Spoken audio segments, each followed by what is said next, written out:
Welcome back to Suma Mahesh YouTube channel. ಇವತ್ತು ಲಾಗ್ನ ಬೆಳಗ್ಗೆಯಿಂದನೇ ಶುರು ಮಾಡ್ತಾ ಇದ್ದೀನಿ. ಟೈಮ್ ಬಂದು 10 ಗಂಟೆ ಆಗಿದೆ. ಇವತ್ತು ನಾನು ರಮ್ಯಾ ಇಬ್ಬರೂ ಸಿಟಿಗೆ ಹೋಗ್ತಾ ಇದ್ದೀವಿ. ಇನ್ನು ಸಿಟಿಗೆ ಹೋದರೆ ನಾನು ರಮ್ಯಾ ಸ್ವರ್ಣ ಯಾವಾಗಲೂ 3 ಜನನೂ ಜೊತೆಗೆ ಹೋಗ್ತಾ ಇದ್ವಿ. ಆದರೆ ಸ್ವರ್ಣಿಗೆ ಇವತ್ತು ಹುಷಾರಿಲ್ಲ, ಹಾಗಾಗಿ ಬರೋದಕ್ಕಾಗಲ್ಲ ಅಂತ ಅಂದ್ಲು. ಸರಿ ಅಂತ ಹೇಳಿ ನಾನು ರಮ್ಯಾ ಇಬ್ಬರು ಇವಾಗ ಸಿಟಿಗೆ ಬಂದಿದ್ದೀವಿ. ಇನ್ನೇನೋ ನನ್ನ ಮೈದಿನ ಎಂಗೇಜ್ಮೆಂಟ್ ಕೂಡ ಹತ್ರ ಬರ್ತಾ ಇದೆ. ಮಕ್ಕಳಿಗೆ ಹೊಸ ಬಟ್ಟೆನ ತಗೊಡ್ಬೇಕಿತ್ತು, ಹಾಗಾಗಿ ಇವತ್ತು ಸಿಟಿಗೆ ಬಂದಿದ್ದೀವಿ. ನಿನ್ನೆ ಮಹೇಶ್ ಅವ್ರಿಗೆ ಹೋಗೋಣ ಅಂತ ಹೇಳಿದೆ, ಆದರೆ ಮಹೇಶ್ ಅವ್ರಿಗೆ ಟೈಮ್ ಆಗಲಿಲ್ಲ. ನಾಳೆ ಹೋಗಿ ನಿನ್ಗೆ ಯಾವ್ದು ಇಷ್ಟ ಆಗುತ್ತೋ ಅದು ನೋಡಿ ನಿಧಾನಕ್ಕೆ ತಗೋಬಾ ಅಂತ ಅಂದರು. ಸರಿ ಅಂತ ಹೇಳಿ ನಾನು ರಮ್ಯಾ ಇಬ್ಬರೂ ಇವತ್ತು ಸಿಟಿಗೆ ಬಂದಿದ್ದೀವಿ. ಇನ್ನು ನಾನು ರೆಗ್ಯುಲರ್ ಆಗಿ ತಗೊಳ್ಳೋ ಶಾಪ್ಗೆ ಬಂದಿದ್ದೀನಿ. ಈ ಶಾಪಲ್ಲಿ ಮಕ್ಕಳು ಬಟ್ಟೆ ಅಂತೂ ತುಂಬ ಚೆನ್ನಾಗಿರುತ್ತೆ, ಕ್ವಾಲಿಟಿ ಕೂಡ ಚೆನ್ನಾಗಿರುತ್ತೆ ಮತ್ತು ಪ್ರೈಸ್ ಕೂಡ ರೀಸನಬಲ್ ಆಗಿರುತ್ತೆ. ಹಾಗಾಗಿ ಇಲ್ಲೇ ತಗೋತೀನಿ. ಬಟ್ಟೆ ಕ್ವಾಲಿಟಿ ಅಂತೂ ತುಂಬಾ ಚೆನ್ನಾಗಿರುತ್ತೆ. ಮೋಹಿತ್ ಮತ್ತು ಕುಶಲ್ ಇಬ್ರಿಗೂ ಬಟ್ಟೆನ ತಗೊಂಡೆ. ಇನ್ನು ಬಟ್ಟೆ ಎಲ್ಲ ತೊಗೊಂಡಾದ್ಮೇಲೆ ನೆಕ್ಸ್ಟು ನಾವು ಮಾರ್ಕೆಟ್ಗೆ ಹೋದ್ವಿ. ಮನೆಗೆ ಹೂವು ಹಣ್ಣು ತರಕಾರಿ ಎಲ್ಲ ತಗೋಬೇಕಿತ್ತು. ಇನ್ನು ಮನೆ ಹತ್ರ ತಗೊಂಡ್ರೆ ರೇಟ್ ಜಾಸ್ತಿ ಇರುತ್ತೆ, ಹಾಗಾಗಿ ಹೇಗಿದ್ರು ಸಿಟಿಗೆ ಬಂದಿದ್ವಲ್ಲ ಅಂತ ಹೇಳಿ ನಾನು ರಮ್ಯಾ ಇಬ್ಬರೂ ಮನೆಗೆ ಬೇಕಾಗಿರೋ ಹೂವು ಹಣ್ಣು ತರಕಾರಿ ಎಲ್ಲನೂ ತಗೊಂಡು ನೆಕ್ಸ್ಟು ನಾವು ಸಿಲ್ವರ್ ಶಾಪಿಗೆ ಬಂದ್ವಿ. ಸಿಲ್ವರ್ ಶಾಪಲ್ಲಿ ಪೆಂಡೆಂಟ್ ನೋಡೋಣ ಅಂತ ಹೇಳಿ ಬಂದ್ವಿ. ಆದರೆ ಪೆಂಡೆಂಟ್ ಡಿಸೈನ್ ಯಾವುದೂ ಅಷ್ಟು ಇಷ್ಟ ಆಗಲಿಲ್ಲ ನನಗೆ. ತುಂಬ ದೊಡ್ಡದಿತ್ತು, ಇಲ್ಲಾಂದರೆ ತುಂಬ ಚಿಕ್ಕದಿತ್ತು. ಮೀಡಿಯಮ್ ಸೈಜಲ್ಲಿ ಪ್ಲೈನ್ ಆಗಿರೋದು ಬೇಕಿತ್ತು, ಎಲ್ಲ ಬೀಡ್ಸ್ ಇರೋದೇ ಜಾಸ್ತಿ ಇದ್ದಿದ್ದು. ಸರಿ ನೆಕ್ಸ್ಟ್ ಟೈಮ್ ಬಂದಾಗ ನೋಡೋಣ ಅಂತ ಹೇಳಿ ಇನ್ನು ನಾವು ಕೂಡ ಸಿಲ್ವರ್ ಶಾಪಲ್ಲಿ ಕೆಲವೊಂದು ಐಟಮ್ನ ನೋಡಿ ನೆಕ್ಸ್ಟ್ ಟೈಮ್ ಬಂದಾಗ ನೋಡಿ ತಗೊಂಡ್ರಾಯ್ತು ಅಂತ ಹೇಳಿ ಇನ್ನು ನಾವು ಕೂಡ ಅಲ್ಲಿಂದ ಬಂದ್ವಿ.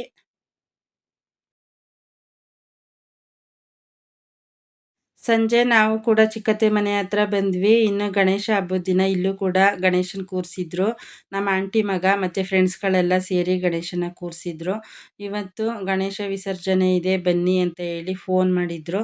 ಇನ್ನು ನಾವು ಕೂಡ ಇವಾಗ ಚಿಕ್ಕತ್ತೆ ಮನೆ ಹತ್ರ ಬಂದಿದ್ದೀವಿ. ಫಸ್ಟು ಬಂದು ಗಣೇಶನಿಗೆ ನಮಸ್ಕಾರ ಮಾಡಿಕೊಂಡು ಆಮೇಲೆ ಚಿಕ್ಕತ್ತೆ ಮನೆಗೆ ಹೋಗಿದ್ವಿ. ಅಲ್ಲೊಂದು ಸ್ವಲ್ಪ ಹೊತ್ತು ಕೂತಿದ್ದು ಅವ್ರನ್ನೆಲ್ಲ ಮಾತಾಡಿಸ್ಕೊಂಡು ಹಾಗೆಯೇ ನಾವು ಕೂಡ ಇವಾಗ ಗಣೇಶನ ಹತ್ರ ಬಂದಿದ್ದೀವಿ.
ಗಣೇಶ ಮೆರವಣಿಗೆ ಎಲ್ಲ ತುಂಬ ಚೆನ್ನಾಗಿ ಮಾಡಿದ್ರು. ಇನ್ನು ದೊಡ್ಡ ದೊಡ್ಡ ಪಟಾಕಿ ಎಲ್ಲ ಹೊಡೆದು ಹುಡುಗರಂತೂ ಸಖತ್ತಾಗಿ ಡ್ಯಾನ್ಸ್ ಮಾಡಿ ಎಂಜಾಯ್ ಮಾಡಿದ್ರು. ಇನ್ನು ನೋಡೋದಕ್ಕೂ ಕೂಡ ತುಂಬ ಖುಷಿ ಆಗ್ತಾ ಇತ್ತು. ಪ್ರತಿ ವರ್ಷವೂ ಇದೇ ರೀತಿ ಗಣೇಶನ ಕೂರಿಸೋದಕ್ಕೆ ದೇವರು ಅವ್ರಿಗೆ ಶಕ್ತಿ ಕೊಡಲಿ ಅಂತ ಹೇಳಿ ನಾನು ಕೂಡ ಹಾರೈಸ್ತೀನಿ. ಇವತ್ತಿನ ಲಾಗ್ನ ಇಲ್ಲಿಗೆ ಮುಗಿಸ್ತಾ ಇದ್ದೀನಿ. ವಿಡಿಯೋ ಇಷ್ಟ ಆದರೆ ಲೈಕ್ ಮಾಡಿ, ಕಾಮೆಂಟ್ ಮಾಡಿ, ಫ್ರೆಂಡ್ಸ್ ಆ್ಯಂಡ್ ಫ್ಯಾಮಿಲಿಗೆ ಶೇರ್ ಮಾಡಿ.